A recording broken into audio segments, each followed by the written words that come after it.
On a hot and dusty day in Jerusalem, a Roman centurion began his day with the same sense of duty as always. He was a man hardened by years of military service, accustomed to the brutality of war and the routine of public executions. His role, as the leader of 100 soldiers, was clear: to ensure that the crucifixion of the man named Jesus of Nazareth was carried out without incident.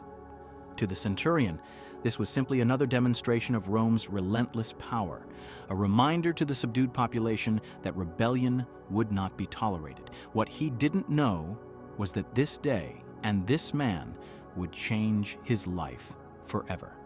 The arrival of Jesus. From the very beginning, something about Jesus unsettled him. When he was brought to the praetorium, the centurion witnessed a scene that, while common, seemed strangely different. The soldiers mocked him, placing a crown of thorns on his head and a purple robe on his shoulders, hitting him while exclaiming, "Hail, King of the Jews!" The centurion had seen prisoners scream and curse, fighting with every ounce of strength they had left. But Jesus did not. He remained silent, enduring the blows with a dignity that defied explanation. When they made him carry the heavy cross through the crowded streets of Jerusalem, the centurion noticed that Jesus could barely hold its weight. He watched as Jesus stumbled again and again, each fall eliciting a gasp from the crowd, though not a sound came from Jesus himself. He did not resist his fate. He did not cry out in rage. He simply pressed on, step by step, under the immense weight of the cross and the hatred of the crowd. The centurion ordered Simon of Cyrene to help carry the cross, a practical decision to prevent the prisoner from collapsing before reaching the execution site. But deep down, he couldn't help but wonder, who is this man? The journey to Golgotha. The journey to Golgotha, the place called the Skull, was fraught with opposing emotions. Some in the crowd hurled insults, mocking Jesus. Others wept, unable to contain their grief at witnessing his suffering. The centurion, as was his duty, remained stoic and impassive, though internally something began to shift. When they finally arrived at Golgotha, the centurion oversaw every step of the crucifixion. He commanded that Jesus be nailed to the cross and raised between two criminals. Around him, the soldiers cast lots to divide the garments of the condemned as if it were a game. It was a routine act, just another in a long list of executions, but something about this scene felt different. Then Jesus spoke the words that pierced the centurion's heart. "Father, forgive them, for they know not what they do." The Roman soldier froze. Forgiveness? For them? For those torturing and mocking him? That prayer began to dismantle something deep within the centurion. For years, he had built an emotional armor to shield himself from the guilt and horror of his duties. But those words started to break it down, piece by piece. The supernatural signs. As the day wore on, the atmosphere at Golgotha grew increasingly unsettling. At noon, the sky suddenly darkened, as though the sun itself refused to shine. This was no ordinary storm. It was a palpable, heavy darkness, mirroring the anguish of what was unfolding. The centurion stood firm, trying to maintain his composure in front of his men. But when the ground shook with a violent earthquake, splitting rocks apart and tearing the temple veil in Jerusalem from top to bottom, he knew something extraordinary was happening. Amid all this, Jesus, nailed to the cross and in excruciating pain, uttered another phrase that would forever mark the centurion. "Father, into your hands I commit my spirit." With those words, Jesus bowed his head and died. For the centurion, it was as if the entire world had come to a halt. Every fiber of his being told him he had just witnessed something divine. In a whisper that grew into a resolute declaration, he said, "Truly, this was the Son of God." A new path. The centurion returned home that night, but he was no longer the same man who had begun the day. The image of Jesus on the cross, his words of forgiveness, the darkness, the earthquake, everything was seared into his mind. Sleep eluded him. Over and over, he asked himself, who was this man? In the following days, the centurion heard rumors that Jesus had risen. Some claimed they had seen him, alive. These stories did not surprise him. Deep down, he already knew Jesus was no ordinary man. That event at Golgotha was not just the fulfillment of an order for the centurion, it was the beginning of a spiritual transformation. For the first time in his life, he understood that true power did not lie in brute strength or blind obedience, but in love, sacrifice, and forgiveness. The centurion and the echo of the cross. The supernatural darkness that enveloped the earth not only affected the skies, but also pierced the centurion's soul. He was a man accustomed to the irrationality of war and the relentless brutality of executions. But nothing in his years of service had prepared him for what he experienced that day. Each event seemed to strip him of his certainties. When the earthquake shook the ground, he felt his inner world quake as well. The rocks splitting at Golgotha mirrored the fracture beginning to form in his hardened heart.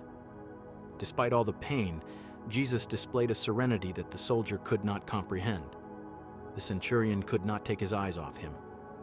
It was as if, through the suffering, there was an inexplicable force sustaining the man on the cross. In those final moments when Jesus uttered, "Father, into your hands I commit my spirit," the centurion felt a weight that crushed and freed him simultaneously. It was as if those words were not just a declaration, but an invitation, a call that resonated deep within him. Reflections in the silence. The silence that followed Jesus' death was deafening. The crowd, once loud with insults and mockery, began to disperse in confusion and fear. Some wept, others fled. But the centurion remained, unable to tear his gaze from the lifeless body hanging on the cross. As his soldiers began to organize for their departure, he lingered a moment longer. Something held him there. His thoughts were a whirlwind. How could a man like that endure so much pain without cursing or resisting? Who was he to forgive his executioners as he died? Why do I feel so vulnerable, as if something inside me has been torn away? He could not deny what he had just witnessed. This was no ordinary man. This was no ordinary event. The torn veil and the exposed soul news of the temple veil tearing from top to bottom spread quickly. It was an impossible symbol to ignore, especially for someone familiar with Jewish customs and beliefs. That veil separated the Holy of Holies from the rest of the world, and now it was open. For the centurion, it felt as if this barrier had been broken not only physically, but spiritually. Within him, a certainty was forming. The death of Jesus was not the end, but the beginning of something far greater. He did not yet fully understand it, but that realization would stay with him forever. A bold proclamation. When the centurion declared, "Truly this was the Son of God," his words were not just an acknowledgement, they were a proclamation that challenged everything he had believed until that moment. He had witnessed many prisoners face death, but none had shown the dignity, strength, and love that Jesus displayed in his suffering. The return home, guilt, and redemption. That night, as the centurion returned home, he found no solace. The events and words of the day replayed in his mind like an unrelenting echo. He remembered the jeers of the crowd, the silence of Jesus, his words of forgiveness, and most of all, his own reaction. For the first time in years, the centurion began to question the purpose of his life. He had built a career on discipline and duty, but now those things felt hollow. He had spent years hardening his heart to survive in a brutal world, but that armor was crumbling before the image of a man who showed compassion even in death. Sitting alone in the dim light of his quarters, one question tormented him. What does this mean for me? Rumors of the resurrection, a growing hope. 3 days later, the rumors grew louder. Jesus' tomb was empty. Some claimed his disciples had stolen the body, but others insisted they had seen him alive, just as he had predicted. The centurion listened to these accounts with a mixture of wonder and fear. Deep inside, he knew the truth. He had witnessed too many extraordinary signs to dismiss them. The darkness, the earthquake, the torn veil, and most of all, the unparalleled way Jesus faced death, all pointed to something far beyond human understanding. Within him, a seed of faith that had been planted at Golgotha began to grow, seeking answers. A new path, The centurion, a man of action, found himself drawn to seek answers. He began to ask questions, to search for meaning. Though he was trained for war, he now embarked on a different kind of journey, a spiritual one. He sought out those who had followed Jesus, those who now boldly proclaimed his resurrection. At first, they viewed him with suspicion. After all, he had been part of the machinery that executed their master. But when he recounted what he had witnessed and spoke of his declaration, "Truly this was the Son of God," their wariness softened. The disciples shared stories of Jesus' life, his teachings, his miracles, and his love for the outcasts and sinners. They spoke of his promise of eternal life and the forgiveness of sins. As he listened, the centurion felt his heart stir. Each word seemed to align with the truths he had glimpsed on the cross. The centurion's conversion, the power of forgiveness. One evening, as he listened to one of the disciples recount Jesus' words, something shifted within him. The disciple shared Jesus' command: "Love your enemies and pray for those who persecute you." The centurion was struck to his core. He had been an enemy, an executioner, yet Jesus had prayed for him. Suddenly he understood that Jesus' prayer from the cross, "Father, forgive them, for they know not what they do," was not just for the crowd, the soldiers, or the religious leaders. It was also for him. Tears welled in his eyes as he asked for forgiveness. For the first time in years, he allowed himself to feel.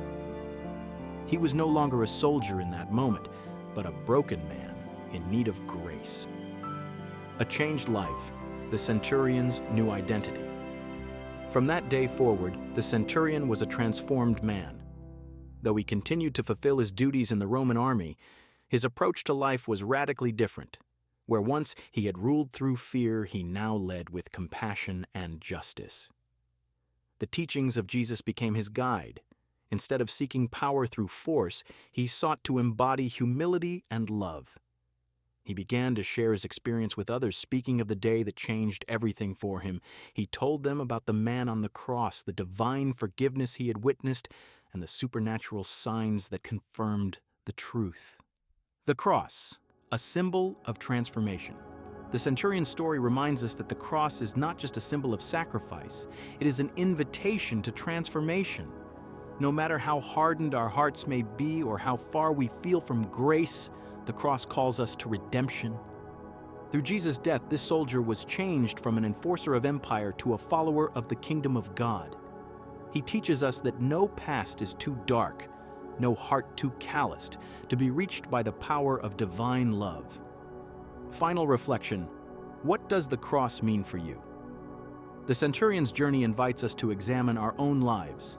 Just as he was confronted with the undeniable truth of the cross, we too are called to respond. What does the cross mean to you? Is it just a symbol of suffering, or is it a gateway to transformation and hope? Like the centurion, we all face moments when our certainties are shaken and we are called to confront the deeper truths of existence. Today could be the day you take that step of faith, allowing the grace of God to transform your heart. If this story of redemption has moved you, share it with others. The message of the cross is one of love, hope, and the power to change lives. Just as it transformed the centurion, it can transform you. Will you answer its call? The centurion's legacy, a life of purpose. The days following the resurrection rumors saw the centurion stepping into uncharted territory. The man who once found identity in the armor of Rome now found it in the teachings of the one he had crucified. His encounter with Jesus at the cross became the foundation for a new life, a life marked by purpose, compassion, and service. No longer driven by duty alone, he began to see his role as a soldier, not as one of oppression, but as an opportunity to bring justice and mercy to those under his care. A witness to others, the centurion's story spread quietly but powerfully among his fellow soldiers and the community. His transformation did not go unnoticed. Many who had known him before were struck by the changes in his character. He no longer approached his role with cold efficiency, but with a genuine concern for fairness. He treated others, even those considered enemies of Rome, with a respect that was foreign to the Roman military ethos. He spoke of the man on the cross not with fear or shame, but with reverence and awe. Through his words and actions, the centurion became a living testament to the power of the cross. A ripple effect. Though the Bible does not explicitly follow the centurion's life after his declaration at the cross, tradition and imagination allow us to infer the ripple effect of his transformation. Among his family, the centurion's newfound faith likely impacted his household. Roman households often followed the religious beliefs of the head of the family, and his testimony could have introduced his loved ones to the hope and teachings of Jesus. Among his peers, as a leader, his influence over his soldiers could not be ignored. His softened demeanor and the stories he shared about the crucifixion may have planted seeds of curiosity and faith among those under his command. Among the early Christians, it is not far-fetched to imagine the centurion eventually seeking out the growing Christian community. His eyewitness account of the crucifixion and his testimony of transformation would have encouraged and strengthened the faith of others. The cross as a call to transformation. The centurion's story is not just an inspiring tale, it is a challenge. It reminds us that the cross calls us to face our humanity. Like the centurion, we are all flawed, shaped by our choices, and in need of grace.